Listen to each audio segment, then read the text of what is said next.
Well, howdy, howdy, howdy, everybody. Good to see you this afternoon. We'll leave a few minutes and let folks get on here. So, what I'm going to do is I'm going to go ahead and open up a. What I'm going to do is go open up a whiteboard because we need to kind of like sketch some stuff out. So, we need to make sure that happens. So, I'm going to move this to a separate window and go ahead and get started a little bit here. And we'll see how long this goes for, folks. Depends on how many of you guys get on, how many questions you guys have. We'll go through that a bit too. So I just need to find the whiteboard. I've used this free online whiteboard that allows me to draw and all sorts of fun stuff. So then we will kind of do that and as well. And I wanted to make sure I shared this stream into our group as well. So let me go over to Facebook to make sure I get that shared into the group. I know this is live on Facebook, our page, and email and stuff, but we want to get that onto the group as well. So find our page first.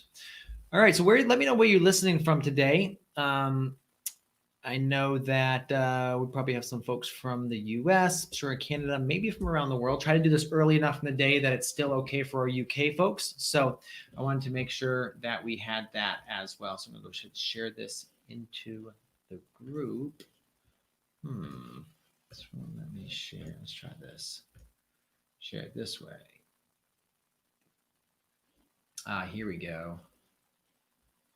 More options, share to a group, Waverly, New Hampshire. We got Courtney from Kansas. Good to see you guys. Here we go. Sharing that into there and sharing that into there. And I actually almost convinced Andre to come join me today. So Andre, I don't know if you guys seen Andre. He was on with our tomato talk that we did last week. Michael, you're from Panama City, Florida. Andre was with us last week for the tomato thing. He messaged me. He's like, hey, do you want me to come on and talk about, money and income and all that kind of stuff? And I was like, yeah, that would be fun for you to kind of do that. But then he had something else going on. He's a very busy guy. So he ended up not being able to make it. But Holly is listening from Missouri. All right. But what I wanted to talk about is a lot of people, I see a couple different camps. Okay, guys.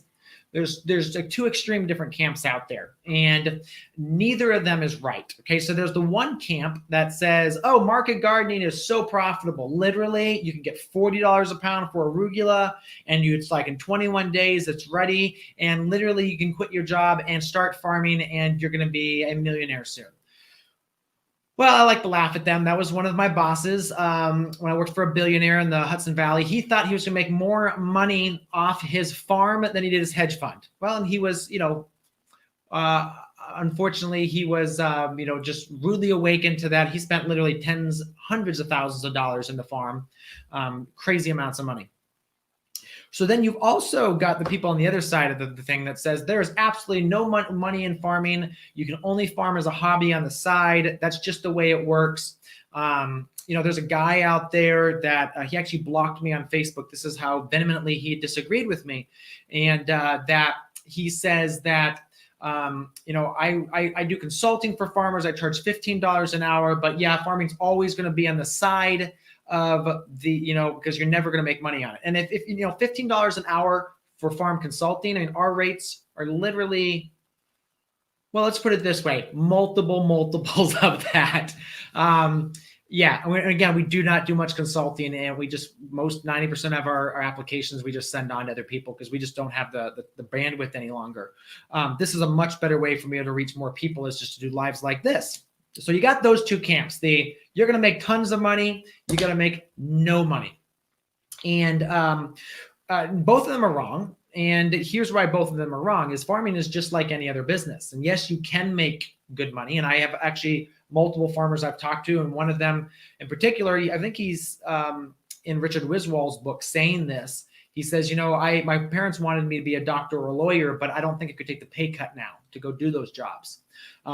Because he's very profitable and he's built a very profitable system and farm, and he drives a Lexus, and there's nothing wrong with that. And again, the stage of business he is in is going to get him there. So let's talk about, I just want to kind of give you an overview of where we're going today. First, we're going to talk about like the type of farm you're building. Then we're going to talk about business life cycles, because I think that's an incredibly important part that no one really gets, is the business life cycle part. And then we're going to talk about, assets. We're going to talk about equipment. We're going to talk about enterprise budgeting, because I think that's something important that people don't generally pay attention to and think about is, where all this is. And then the assets versus the business, and then thinking about business valuation, because literally one of the things Andre and I just talked about, because literally I got the phone with him 10 minutes before I popped on here, was when he ended up having to sell a business not too long ago. And when he sold the business, what he ended up walking away with, and the different ways that they go ahead and evaluate that. Because there's 3 different ways you evaluate business. You can evaluate things like obviously the assets of the business, what everything in the business is evaluated. They usually go off some of the profit, the annual profit. They're going to go off a calculation off that. But then there's also the goodwill. And so we're going to kind of go through all of that. And then we're going to talk about the different stages in your business that you should be buying different things. Because that's another thing I see people do is they go into the farm and they buy the wrong things at the wrong stage. And that really ends up screwing them and messing with their finances. And all of this, folks, cash is king. And so if you're not maintaining cash as the absolute best thing in your business, is hoarding your cash and preserving your cash, then you're going to have problems. Okay. Matthew's joining us. Good to see you. Good to see some folks from Kentucky. So yeah, if you haven't let us know where you are. Oh, we got Yo-Yo from the UK. So good to see you. So yeah, if you guys haven't let us know where you're coming from, just comments. Marsha, good to see you. North Carolina. All right, so let's talk about, the 2 aspects, the 2 different types of farmers out there. So there is the hobbyist farmer, and those are the people which, read a book and want to do it in their backyard and go buy some tools and then start selling, to their neighbors or maybe at a farmer's market, but they never establish a real business. And again, there's nothing wrong with being a hobbyist, okay? But then there's the other part. There is the business owner. And a lot of people say, well, it's the farmer or the hobbyist. And it's like, no, a farmer is someone that grows food. A business owner is someone who is worried about, creating a business out of it, creating a system, a process, something that's going to give them long-term stability and income from this. And guys, if you do have questions about any of this stuff, you want to argue with me, feel free to just put it in the chat. And I actually may bring some of you guys up here. If you guys do want to go for a longer question, more than happy to do that as well. All right, so let's talk about the business owner. So that's where they're going to create a separate entity, usually for the business. Again, you can do a sole proprietorship as well. That totally works for a business aspect. And I'll tell you a couple of reasons why you might want to do a sole proprietorship. But you also have the an LLC. You can set up multiple different ways. You can do a limited liability partnership, an LLP. You can set up other businesses as well. But most people are going to set up as a sole proprietorship or a partnership or a LLC, limited liability corporation. And then you're going to have separate bank accounts. You're going to keep the finances of the farm and the everything separate. So I was literally just looking at a farm we're going to be working with here very shortly. They sent me their books. And so I'm looking through the books, and for one thing, they're not keeping their books in an actual bookkeeping system. So they're not in either, let's say, QuickBooks or Wave app, or we use Xero on our farm. They're using spreadsheets, which is fine. If you want to go for the spreadsheet route, that's fine. It's just going to take a heck of a lot more work because the new systems, literally, you can grab your phone and you can snap a picture of a receipt, it uploads it, all the great stuff. So there's some great things that are going on out there now with this, makes it just super easy. But having those business things separated means so many different things. One, you're not taking personal funds and loaning it to the business without getting reimbursed for that. So this person's books, they literally had 3 columns, like the owner of the business paid for, the business paid for some reason someone else had paid for.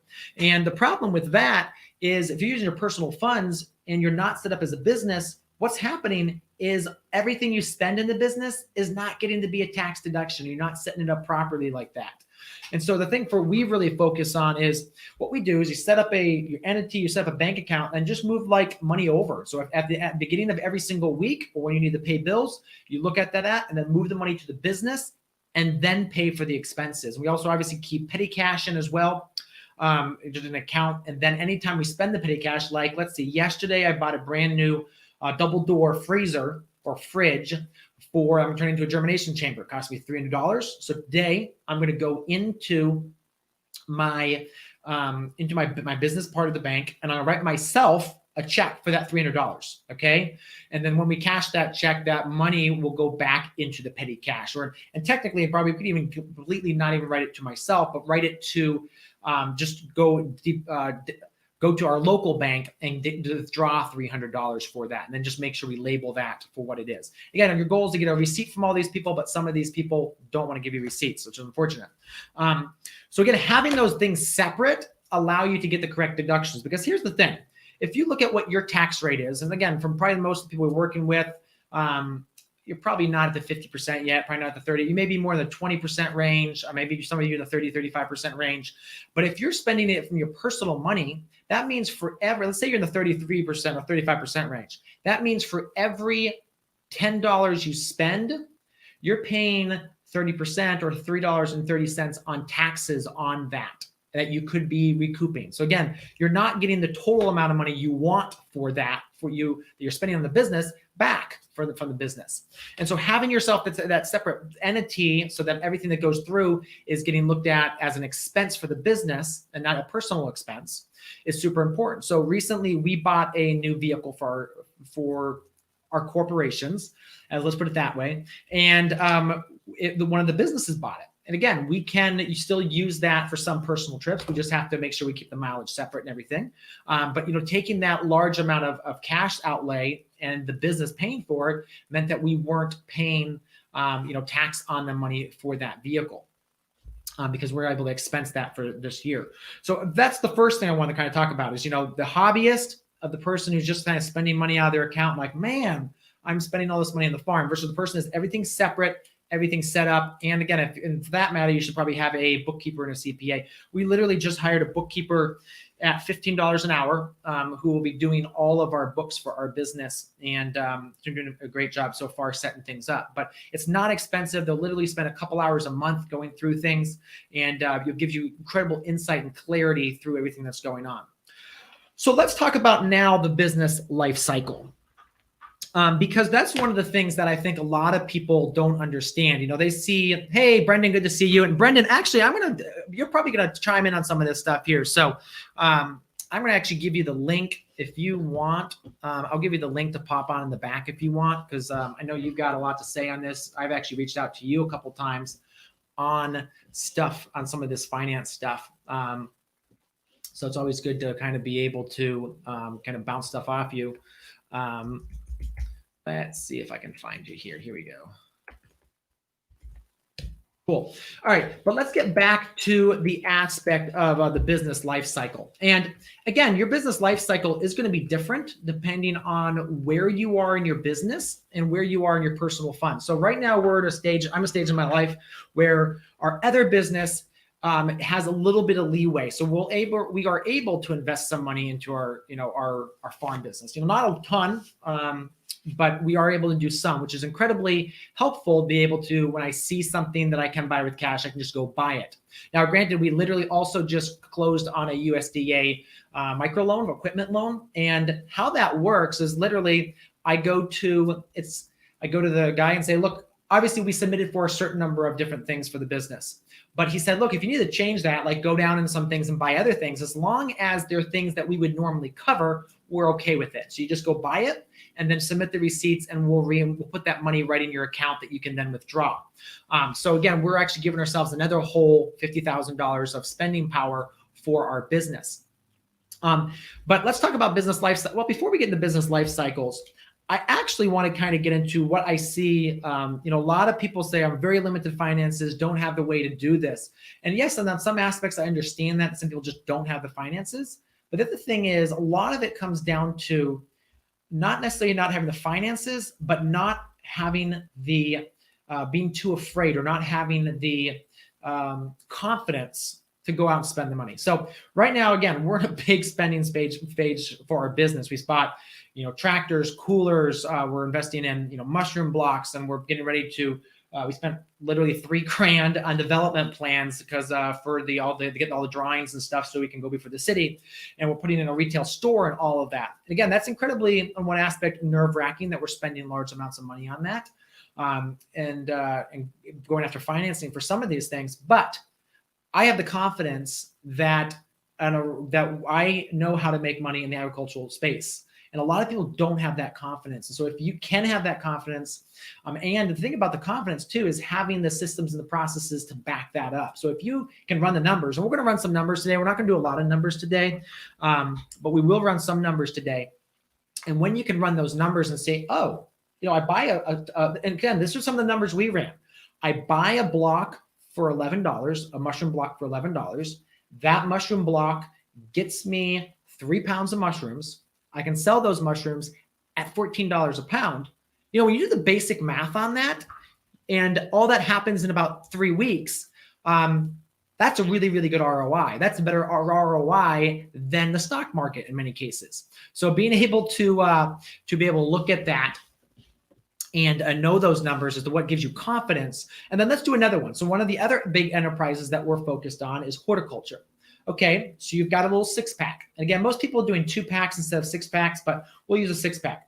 $3.50, $4. We'll probably be at $4.50, and then we'll because we'll be certified organic, or at least functioning organic in that and for the first couple of years before we go certified. But okay, so that you get $4 for that. And in that, you probably have about 10 cents, 20 cents worth of soil. Your seeds, if you're doing relatively inexpensive seeds, you're probably about another 20 cents in seeds. So that's 40 cents. And maybe you have 40 cents in heat. So that's 80 cents now. And then maybe you have 20 cents in management for that. So that's $1. So you're selling that for $3 to $4. So again, you look at that, you're immediately seeing a massive upswing. Now, again, that's cheap seed, that's cheap some stuff. So there's going to be a lot more expensive seeds, a lot more expensive different things. So again, you can look at that. But those are the kind of margins you look at when you're looking at your farm products. And obviously, that's just the cost of goods sold or direct operating expense. It depends on how you set up your books. You can look at things different ways. But if you set it up, direct operating expense, you want to keep those. It really depends on the business. I mean, I've seen everything from 40% up to even like 60, even 80%, depending on the business. So it really depends on where you are, but you want those need to be a certain things. You also have other overhead costs, and debt servicing and all that stuff that kind of filter down. And then obviously payroll and all that. But that's the kind of things you're looking at with vegetables. So like, let's take our squash crop. So we did a squash crop last year, and we're still looking at the numbers on that. And so we gross for that crop was right around $8,000 by the time we did that. That was for about a half-acre squash.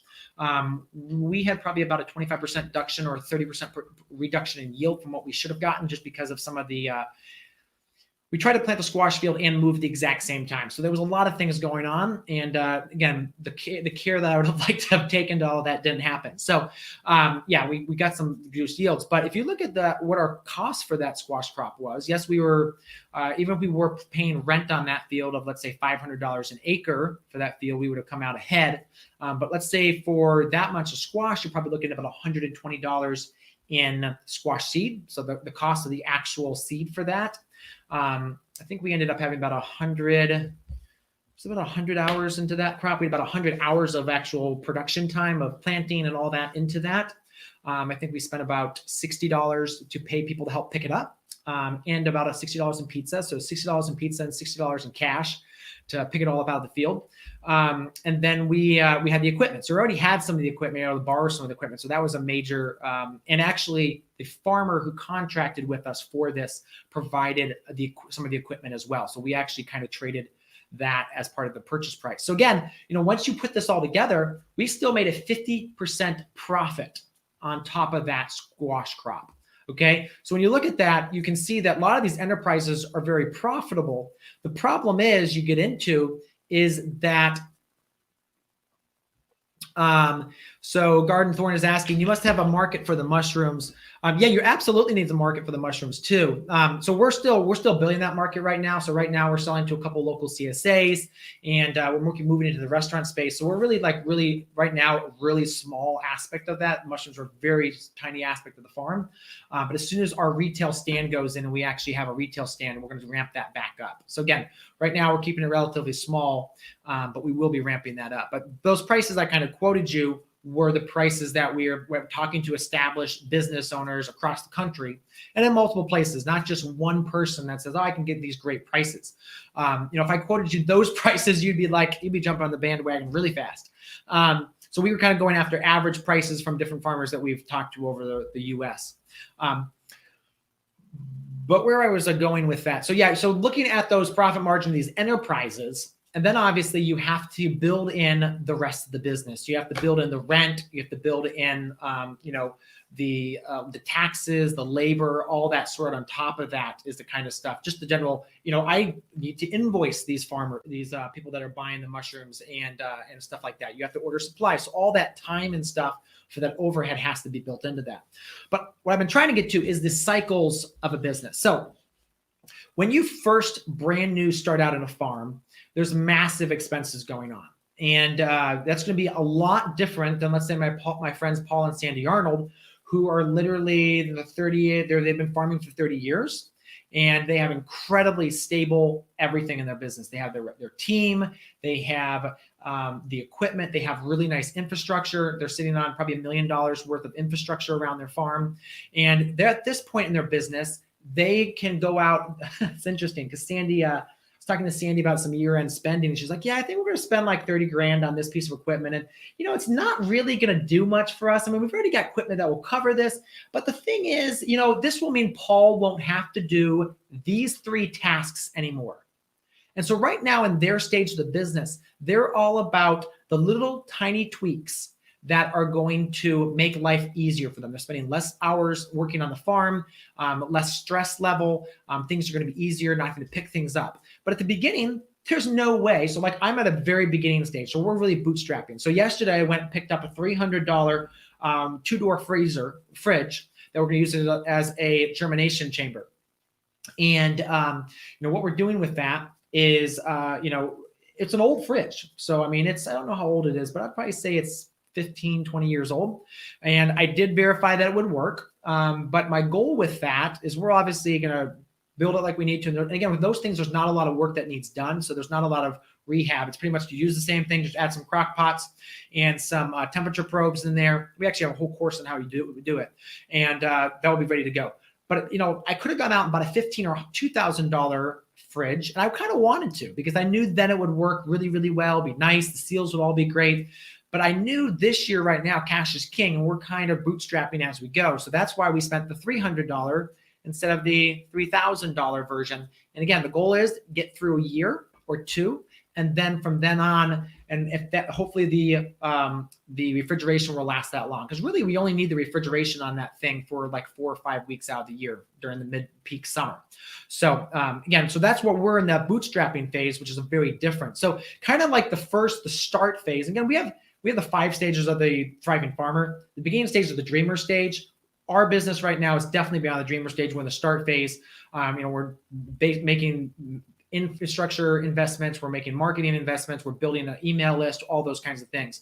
But after we get to that start phase, you go to more of the grow phase. And so that's where you really so grow phase is where we will be probably midsummer, late summer, when we're really starting to really crank in. Right now, a lot is going out. In the grow phase, you have stuff coming in and going out. And that's when you really start to look at some of those bigger pieces of infrastructure that can make you more efficient. And then you have the thriving phase, which is a whole nother level. But at that dreamer phase and the start phase, what you've really got there is you're just trying to get the concept proven. So again, for us, across the street, we're putting in a retail store. So we are leasing the lot. We're not buying the lot. We are trying to get in a exemption from our city to put in a gravel parking lot.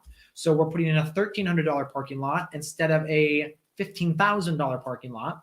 We're putting in a 16 by 24 store, which is going to cost about $15,000 to $18,000, and not a $60,000 to $120,000 a bigger store with, ADA compliant bathrooms and built-in freezers and, offices and all that kind of stuff. So we're kind of at this point, we're proving concept. And so that's what that start phase is A, proving, do you love it or do you hate it? Because if you hate it, you don't want to spend $120,000 on a farm store that you have to kind of get rid of, or find someone else. So at that start phase, so I've done this before for a decade, in upstate New York, and I love the business and really enjoy that whole aspect of things. So that's why, again, we're kind of in that start phase, but we're acting like we're in the growth phase and we're dumping money into this more than I normally would have in the start phase of a business. So you're in that start phase, you're dumping money into the business. And what's going to happen too in that phase is you're going to show massive losses every single year. Yes, you'll be appreciating your balance sheet. Let's talk about that too, is obviously you have the profit and loss. And so profit and loss is basically taking a look at your business by a year or by a set period of time and saying how much money came in, how much money went out. So you can do profit and loss for a week. And so you said, I went to the farmer's market, $700 in, chef orders, $400, and then I sold $200 to this other cafe. So that's, $700, $400, $200, that's $1,300 that came in. And so then obviously you have your expenses. I spent $20 on fuel. I spent $100 on $400 on labor. I spent this and this. So then that kind of goes down. But what that is not taken into account, what the profit and loss is not taking into account is your balance sheet. So the balance sheet is going over everything, the assets and the liabilities in your business. Okay. And so liability would be, I owe $5,000 on this tractor. I owe $10,000 on the farm truck. I have cash. They want to know your cash accounts too. So you'll have $10,000 in the bank. And so they look at, and then I have these 4 pieces of equipment. I own an equity, or how much of the business of the truck I own. So we said we owe $10,000. We own $10,000 for the truck because the truck is valued at $20,000. And so what you're going to do is take up all your assets, and then take up all your liabilities and see where you end up. And in the beginning, you're going to be probably the negative a little bit. And then as your business starts to grow, so now let's say if you look at, let's say Pleasant Valley Farm, we're using them because we just had them on the podcast. And they're really transparent with their numbers. They're at a very good balance sheet, incredible equity in their company. Right now, we're actually positive, which actually is, think about it, good. Not as positive as we'd like to be, obviously. I mean, we'd always love to own everything that we own, but we definitely have, we have assets, and then we do have some liabilities as well. Mainly is the new tractor we just got because we put that on payments. But that's the other thing you got to look at. So this is where you are after, let's say, year 2, and you've slaved for 2 full years, and you look at the end of the year and you have $10,000 in cash, and you're like, oh my gosh, what I did all this work for this. But then what you got to do is you got to go back and look at, I put $6,000 toward a tractor. I bought a $1,000 rototiller. I bought this trailer. I bought $500 in trays, if they're the long-term trays.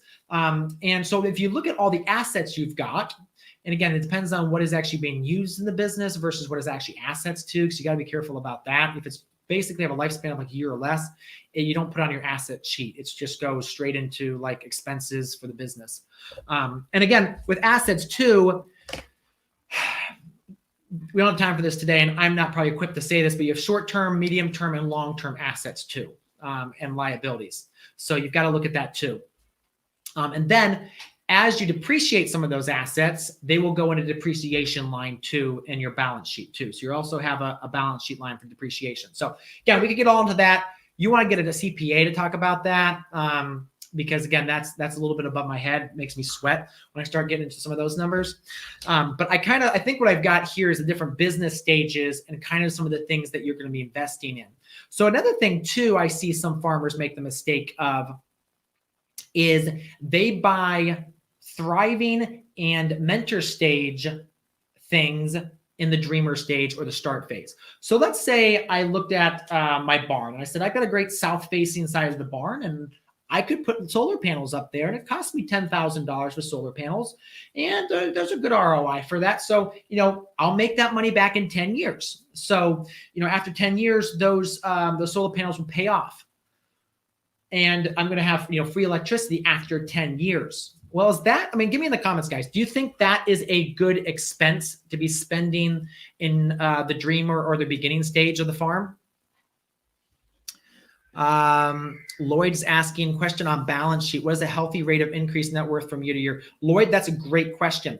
It really depends on what type of farm you're running. And and again, I brought some of my favorite books with me today. So this one, if you do not own this one, this will answer so many questions for you. Fearless Farm Finances. We're going to try, we've been trying to get the guy on the podcast. Actually, it's a Moses publication, and Chris Blanchard was actually one of the authors, so we unfortunately will never be able to get him on. But Paul, I think it's Deitman, was one of the other authors, and we've talked about having him on the podcast, get him on. The other one you'll want to look at is The Farmer's Office. So this is by my friend Julia Shanks. I'm a little embarrassed to say, I actually didn't get this book till this year. It ended up getting on a wish list of mine, and I ended up getting it. My mom got it for Christmas. But I've definitely this is a great book. Definitely recommend that one as well. So those are the two farm business books. Highly, highly recommend. You can't go wrong with. And the beautiful thing about this one is it walks you through, Lloyd, all those different things. So Lloyd, the thing with livestock farms is livestock can have a little bit less ratio. Because the problem is, Lloyd, there's so many different things to look at. And even in a livestock farm, are you, a 10,000 acre ranch, or are you a couple hundred acres? Are you paying off massive land equity? Is it family land versus, and are you doing stockers? Or are you doing breeding stock? Are you doing chickens, which have obviously a life cycle of 8 weeks compared to layers, which are like 16 weeks before you get profit, and the full turnaround is about 18 months or maybe 24 months before you turn them in? Or is it beef cows, which are like 30 months? So again, all those variables, what it really needs to do is work with best for this kind of thing. If you really want to get clear on this, work with someone like Julia. Julia does financial coaching, or someone like Kitchen Table Consultants, which would actually be a great person to talk to.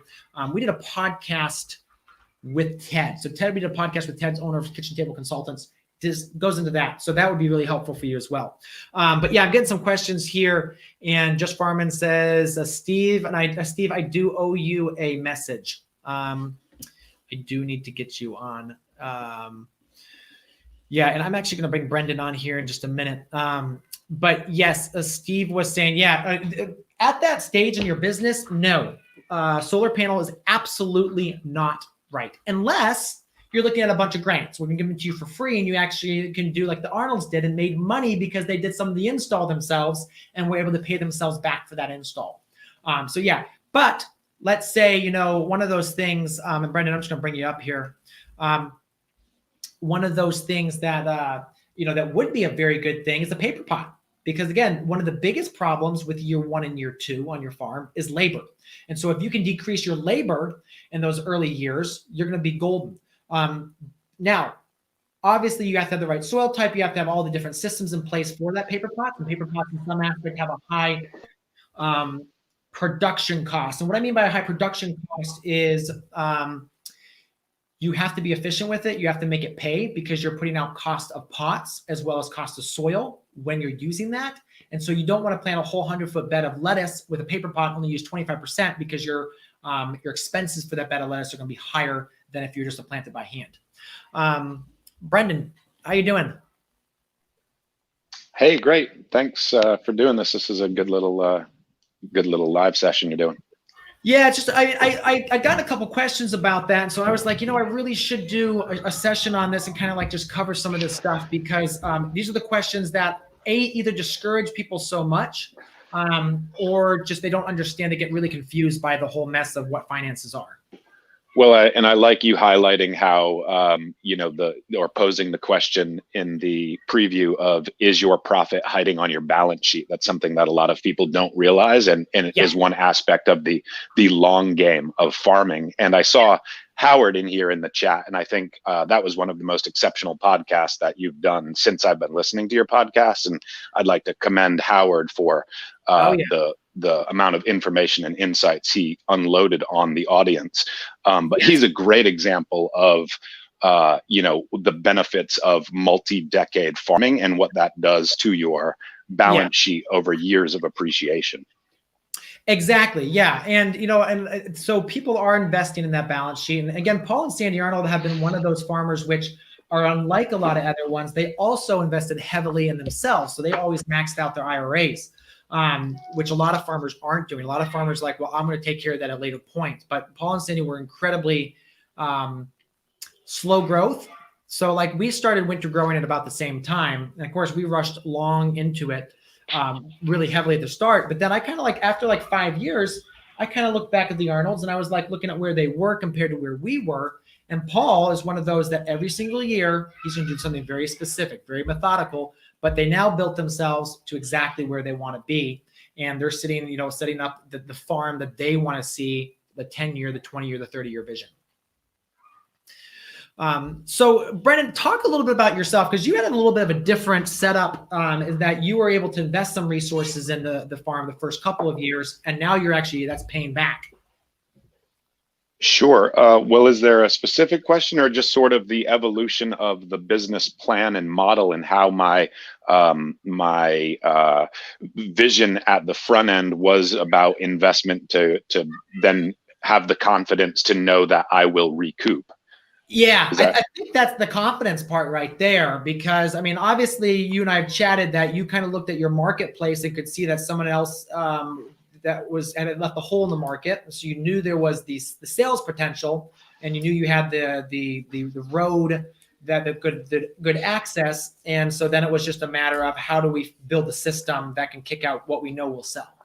Sure. So my background prior to starting Weaver Acres Farm, some of the listeners here may be familiar with us, through the Small Farm U, or some of the other social media outlets. But, my background was one that was not, in commercial food production, but it was in and around agriculture and agricultural services, kind of like what you touched on the horticultural side of things. And it was a trade too. I'm sorry? It was a trade where you were managing people and you had equipment and systems. So you knew how to run a physical product in a business. Absolutely. Yeah. So my background included, large scale landscape construction, a couple dozen employees, many trucks, lots of types of equipment, the ability to do everything from general construction to irrigation to light electrical. So I think, first and foremost, you don't have to have the background that, you or I may have to get into this. But, first, I think farmers need to understand that you have to be, if not a jack of all trades, willing to become a jack of all trades. And normally, starting is half the battle and the confidence is the other half. And with YouTube, there's nothing you can't do now by watching a YouTube tutorial to teach you how to do some irrigation or something. So, I think, so I was in a different phase of my life altogether. So as a dreamer farmer, I was already an established person in the business community here.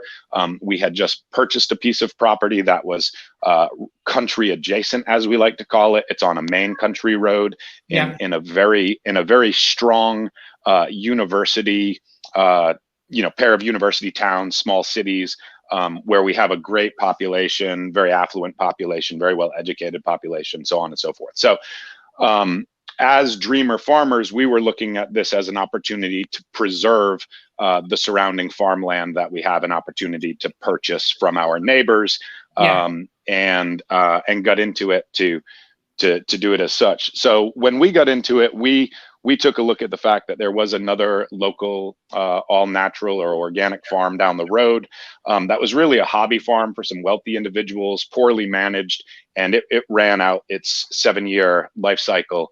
And happened to just coincidentally and quietly closed the same year we were opening. And when we were opening, it was understood that Funny Girl Farm was going to exist, and we were probably going to more heavily service the restaurant industry anyway, and we would do some consumer sales through a CSA and an on-site farm stand.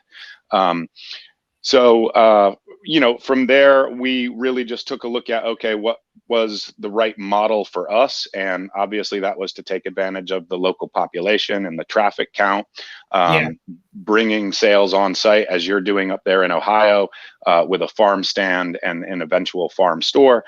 So when it came time to invest in that model, we had a pretty clear business plan and budget to execute, and a bit of a longer term vision on that return on investment. So we understood going into it that we would not be profitable for the first couple of years, mostly due to capital investment, which is what you were touching on, right? Your long-term or medium-term assets that you then put on the balance sheet so that you have,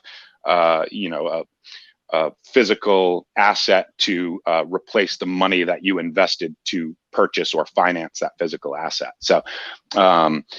So in doing so, we put together a market garden that does aggregate now some other local product, moving in and starting the farm store. But we obviously shifted during COVID into just a much bigger CSA and on-site farm store, and eliminated the restaurant and wholesale side of the business. And that's kind of where we're at now, where we are moving into now. So April will be our 2-year anniversary from the time we broke ground. But 2021 represents what would be our third year of tax filings, even though our first year was just a partial year. And we anticipate while we had capital loss the first year, last year was more or less a break even because of depreciation and things like that. We actually did really well on the sales side, but reinvested every dollar that came in. And when and by breaking even, when I speak about breaking even, that's not inclusive of a salary for me, because businesses that pay an owner's salary should also hopefully break even or still yield profit above and beyond the owner's salary. So break even last year was no money for me. But 2021, however, we anticipate being not only profitable, but also cash flow positive. And the cash flow will be much higher than the profit, obviously, because some expenses are intangible, like depreciation. The other thing that I have is, for all of the investment that I made over the first 2 years, is we didn't do very much, if any, financing, with the exception of about $10,000 worth of 0% financing for 4 years on some BCS products. Again, I was at a different stage in my life where I had the confidence and the knowledge and the know-how to say, well, I'm going to at least give this, a 5 to 7 year run. And I am familiar with how the balance sheet works as far as where my money and profit goes. So I was comfortable investing my own capital in those assets, because for all intents and purposes now, my money is either being paid back to me, or it is sitting on the balance sheet in hard assets that we own. So as you gave in your example, right, we have now 2 farm trucks, both of which are paid for. We have, a mini skid loader and the BCS and a mower and a greens harvester and a huge wash pack and the entire farm store and 2 walk-in coolers and a merchandise freezer. And we owe nothing on any of it. So we have a balance sheet that's chock full of short, medium, and long-term assets. Now, because you loaned yourself the money for putting all that in, are you going to, obviously the business will pay you back. Are you charging the business interest on that stuff? I'm really not. We could, but really the way, between the bookkeeper and the CPA, the cleanest way for that to all occur without it getting overly complicated and charging your own business interest, where it's all your money anyway. So it's just kind of, you're splitting hairs as to how you return it back to yourself. It really goes on the balance sheet as your owner's basis. So for the other people listening, if you're ever talking to the bookkeeper or the accountant and they're talking about your basis. Well, your basis is if you put $100,000 of your own cash in the business over the course of the first year and a half, your basis is $100,000. And that basically is an amount of money that you can withdraw back out of the business tax-free, because your basis is, for all intents and purposes, a loan account to the business, or your total equity in the business, if you will. So they call that owner's equity sometimes, correct? Owner's equity, correct. The basis, exactly. So it's basically the skin you've got in the game, and you're always entitled to get your money off the table tax-free, because it was post-tax money that you presumably invested in your own business. Exactly.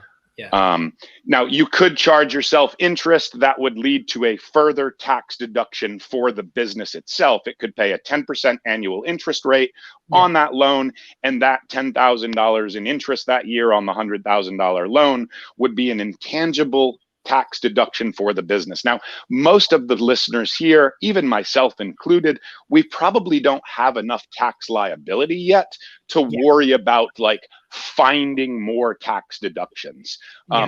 If you do have that issue, that's one of those quote unquote good problems to have.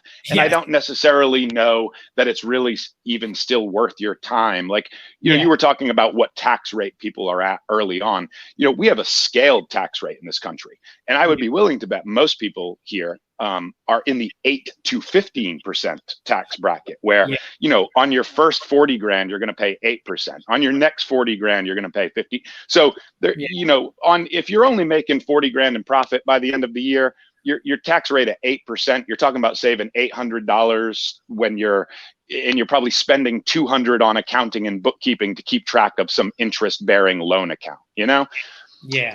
So and from a simplicity standpoint, so that you as the business owner better understand how your books and accounting work, because that's really right. That goes back to part of that confidence is not only the ability to say, I know I can return investment on my own work in the agricultural space, but also that I am versed enough or literate enough in the balance sheet and accounting and bookkeeping of my business to know whether or not I'm making money or whether or not I've just got an expensive hobby. Exactly. Yeah, absolutely. Yeah. It's the difference between where it is and where it can go. And then the expensive hobby, as we come back to the beginning, is, you know, that is fine. But on one aspect, I see a lot of people out there with expensive hobby complaining about they're not making any money. And the reason they're not making any money is they're running like a hobby, not a business.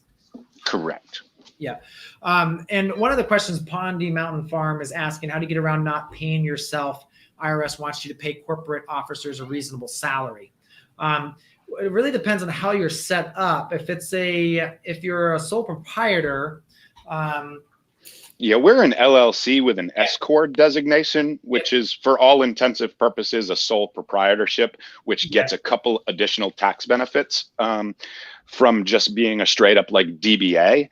So and furthermore, the IRS doesn't actually expect that to be the case until year 3 to 5, depending on the industry. Is that your first couple of years? They know you're not going to make money. If after 5 years you're still not making money, then they start to really look at you. Right. And for me, I have taxable income from other businesses. And where they would start to look at me first is this an expensive hobby that I'm using as a tax shelter like some horse farms are? Yes. And because that's not the case, because we are producing revenue, we have assets on our balance sheet, and we intend to be profitable this year, that's not a concern that I have because I know I'm running the business as a business. And, you know, I've been in the trades or running businesses for 20 years. So my CPA said, because at the end of the year, with the LLC, the main business, my wife and I both take salaries as the owners of the business.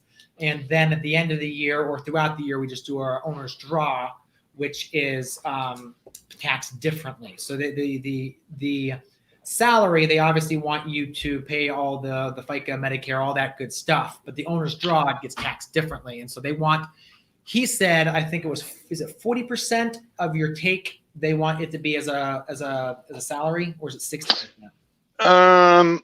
Well, so you pay yourself you're on W-2 payroll as an LLC. Do you have a C Corp designation? Because if you're an LLC or an LLC with an S Corp, you shouldn't get a W-2. Okay, I'm gonna have to go back. If you have a C Corp, if you have a C Corp designation, which you may, because you might have a high cash flow business because of the nature of your business, where you build that media portfolio and then you're gaining return on that for a long time to come.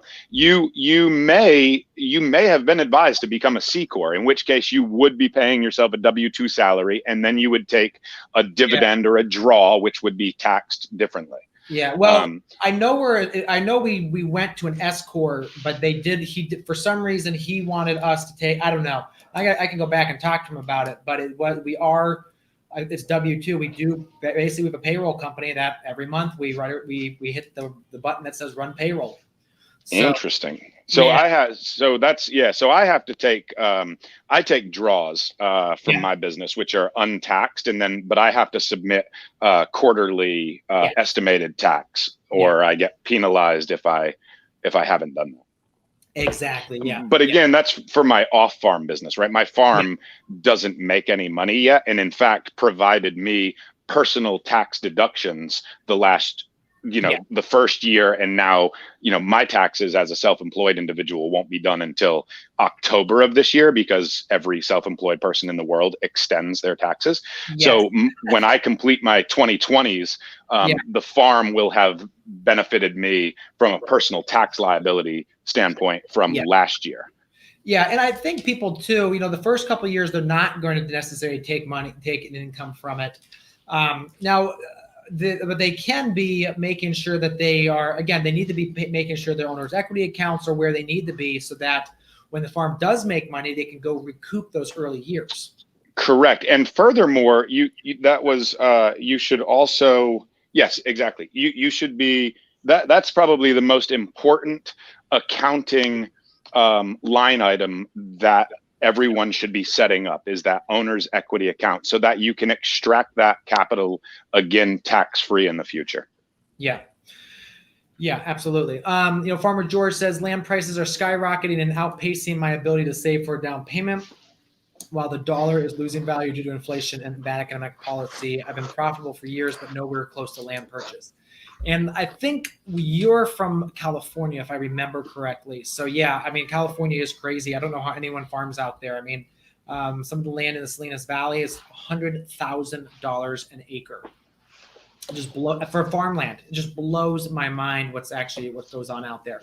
But yeah, I mean, where we are, we paid for what our land was. We paid pretty decent money for our 8 acres, but it still, I think, was very well priced for where we are. So, yes. Let's see. Ali is asking, is there a general number of what you need to generate per square foot or per customer to be considered a healthy market garden or CSA? That is not, no. There's no, and Brendan, maybe you have a different point on this, and it depends on what size of farm. So Brendan, your farm needs to generate a whole different amount dollars per square foot than, let's say, someone like Roxbury, which is farming 40 acres of vegetables and doing 1,200 shares. Definitely. And efficiencies and the price of equipment. Yeah. And I would say really the answer to that lies in what each individual needs to earn as an owner. And that really speaks to the individual's statement from California, from your geographic region there in Ohio, to my area of North Carolina, which is a relatively pricey area as well, but not like California prices. What it really comes down to is it's all about the holistic view, or as the business people talk about, the 40,000 foot view of the business. If you as an individual live in an area where it costs you $50,000 to run the business, and it takes a $50,000 median salary to just make ends meet, then you have to have $100,000 total revenue line to be able to support your household and the business. If you only have a half-acre market garden and you need to produce, which is about 20,000 square feet, and you need to produce $100,000 in revenue, then you need to produce $5 a square foot per year, and you're probably growing a lot of lettuce and carrots. But if you were able to buy 40 acres for $40,000 and it only cost you $50,000 a year to operate that 40 acres, and you only need $50,000 to live like a king because you're in the middle of nowhere, Well, then all of a sudden it's a completely different metric, as Michael started, because now you're talking about, 1.6, what is it? Is that a 1.6 million square feet? Yes. You can produce 10 cents a square foot and be blowing the doors out as far as your financial reward goes, right? So that all comes down to scale and overhead, and that's going to be really dependent on the market you're in, and often the market will respond in kind, right? If you have a weak market, you're in an area where land prices are low. If you're in Salinas, California, where you're right down the road from premium outlets and you can sell everything at California prices, land prices are going to be high. And I know from our discussions between the summit and all of that, I'm in an area where land is $100,000 an acre as well. But it's also suburbia. We're not in the middle of nowhere. We're 5 minutes from Duke, 10 minutes to UNC. So for us, we need each 40,000 square foot, or the 40,000 square feet that we have, to produce $5 a square foot. We've got to do 200 grand in vegetables out of here. Now, for us, we have a premium market to go along with premium land prices. And we have enough people around here that have no problem spending $6 a bag for spring mix. And $4 a bunch for 12 ounces of carrots. They don't even realize they're spending $6 a pound for carrots and $12 a pound for lettuce. They just know it's beautiful local food, and it doesn't move the needle in their household, so they're going to eat it. So I think that's really dependent. In Ohio, right? Because we're in a very blue collar town. Which, yes, we have very high traffic, but the products that we put in our store are probably going to be skewed a little bit different than the ones that you have in yours, because of the price consciousness and the price point of what people are looking for around here. Correct. We sell baby bunched beets. You're probably going to grow large amounts of food and sell racket balls and tennis balls all winter. Yes. Well, actually, I'm not sure if we'll do beets. I mean, so we did beets. I love beets. So we always will grow beets. But it was really interesting last year that I asked 4 or 5 people, neighbors, oh, what can I get you for vegetables? Because I got beets, I got carrots, and none of them wanted beets. So I was like, oh, maybe beets are not popular in this area. What is popular is half runner beans. Literally, people are obsessed with them around here. I have no idea why. They don't taste half as good as a green bean. But regional specialty, this thing called a half runner bean.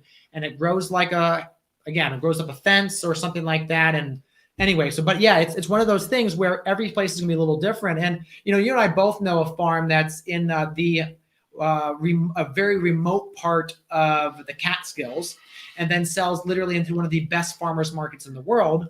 And literally why they can make the margins they do is their costs of production are nothing, because they're rural. They're paying people very low dollars, and they're selling their product at incredibly inflated rates. And so that's why they're able to claim the numbers they are. Right. And the farmers market, I'm assuming, is Saratoga.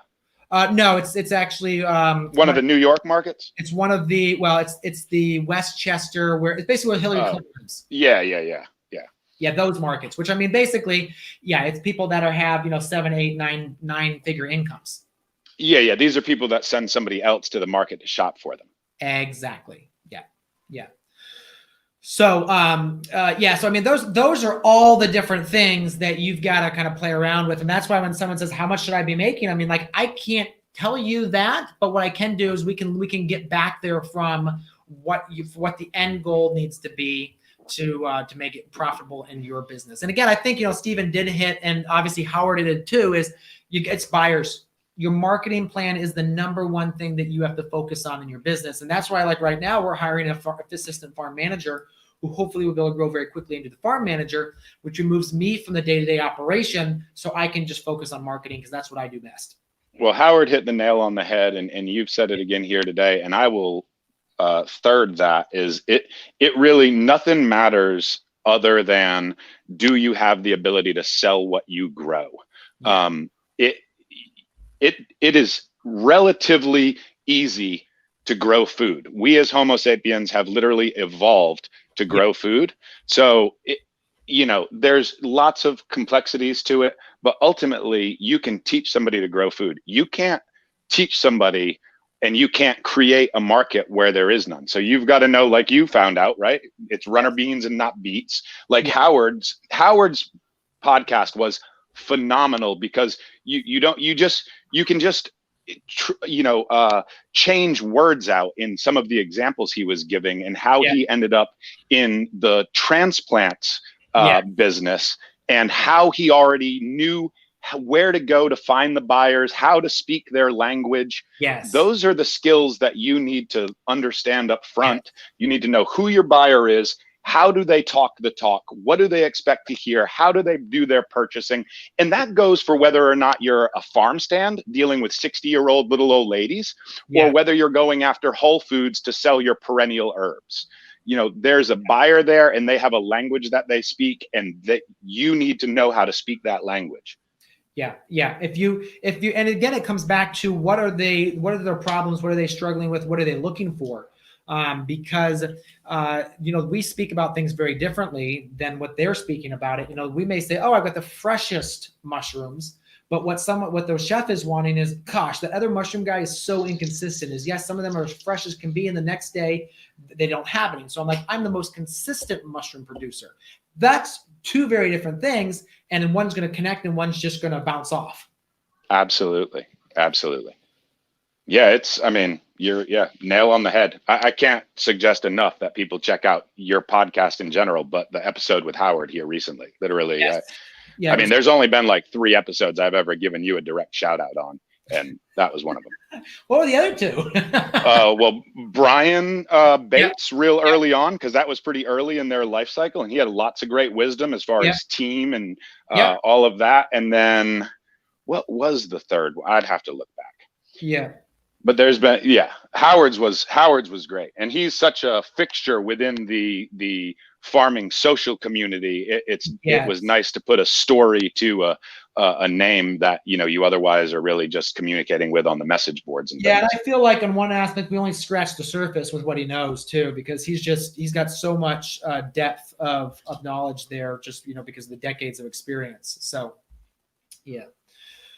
all right. Well, I've got to wrap this up. We got to run again. Brendan, thanks so much for jumping on with us. Hopefully that was helpful for folks. It was really great to have you there, kind of just like, basically at the beginning, share kind of like, kind of the principles that I wanted, and then kind of with you to be able to bounce it off and kind of like deep dive on some of that. So thanks for including me. I'm happy to help. Yeah. All right, folks. Well, we've got to run. Hopefully I was able to cover most of your questions here. And again, let me know in the comments, did that make sense of what we kind of covered? The different stages of the business, where the profit ends up. Look at your balance. If you don't have a balance sheet, go start playing around with it. Look at your expenses, your income, what's going on there. I did see one thing. Someone was saying I have expenses about $15,000, sales about $1,200. I have all the receipts for purchases, but nothing for sales, as they were all cash. What documents do I take to my CPA? Well, okay, so that $1,200, did you deposit in your bank? If you deposit it into your bank, obviously a bank statement, your accountant would want to see a bank statement which would show that. We use a couple things. We use Square. And so obviously when we record, even if it's a cash report, at the end of you can either enter them all in at once, or at the end of the day, just enter in a market sale for the total amount of cash for the market. But again, one of the things that I would say a pet peeve I have, folks, is, they spend all this money on their farm, but then all the receipts that on the way home from the farmer's market, they end up going out to lunch, and they spend $30, $40, $50, $60 on lunch. And so the cash receipts never actually line up. Now, again, especially with the new meal deduction, I think they call it, I forget what they were calling it, the champagne at lunch deduction, I think is what I heard. But you can expense 100% of business food expenses. And I don't know how much longer that's going to last for a tax law, because again, a lot of those things are expiring pretty soon. But it's one of those things, is keep the track of that stuff. And again, that's why we actually, unless someone will only take cash. And when you're buying things on like Facebook Marketplace and stuff, sometimes that's the case. Like this freezer I just bought, or fridge I just bought, he only would take cash, so I had to pay him cash.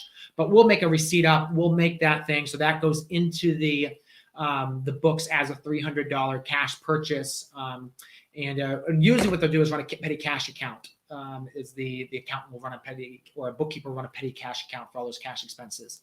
But that way, so you can make sure you track all of that and give yourself, because again, the end of the year should be, so this end of the year compared to last end of the year for us, last year was a little bit of a mess because we didn't have a really good bookkeeper.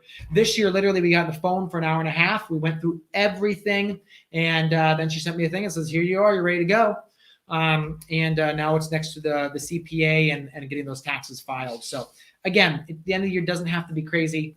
Again, with that too, gives you that confidence, because when you know your numbers, when you can see the balance sheet and say, oh, we appreciated $10,000, or yes, we only made $5,000 in profit, but there's 10,000 more in equity of the business. So we actually made 15, or, maybe 25 or 35. So that is a lot better feeling. It actually gives you that confidence to go out and, buy more equipment, spend more money, make the investments in your farm business. And again, because I know a lot of you, this isn't your full-time gig. This is like a part-time thing you're doing on the side. And one of the beautiful things about being a full-time farmer is you get to pick your own schedule. Yes, you've got a business and you got things to do, but the thing about running your own business is you can hire the people you want so that you can do the work that you want.